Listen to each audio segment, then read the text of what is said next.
Mbeje is live for us from Parktown, Johannesburg. Hey, Mzwai, sorry about that. I think we broke up a little earlier on. Let's just pick up where you left off in terms of what we can expect today. So what we can expect today, as I was trying to explain earlier, is that the Chief Director of Communications at Treasury, Phumza Macanda, will take the stand.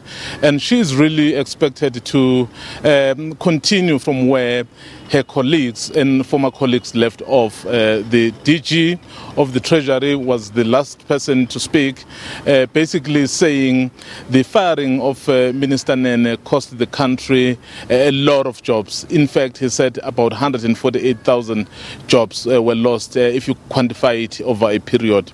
And of course, going on to say the GDP, the gross domestic product of the country also shrunk by 1.11%, which is a lot, because it tells you that our economy was really put in a very, very bad shape. So that's what she said. That's what he said.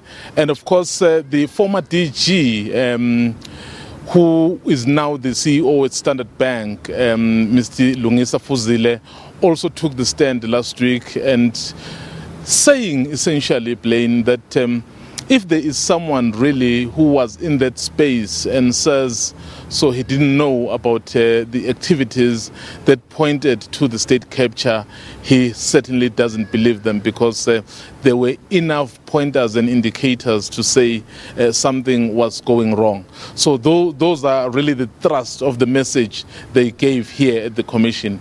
So what Ms. Macanda will be saying, it will be very interesting, because we'll also look at whether she is able to corroborate any of those things that would have been said by her colleagues and former colleagues. Yeah. And then after that, Blaine, the former head of the G.C.I.S, Mzwanele Manyi, will also take the stand.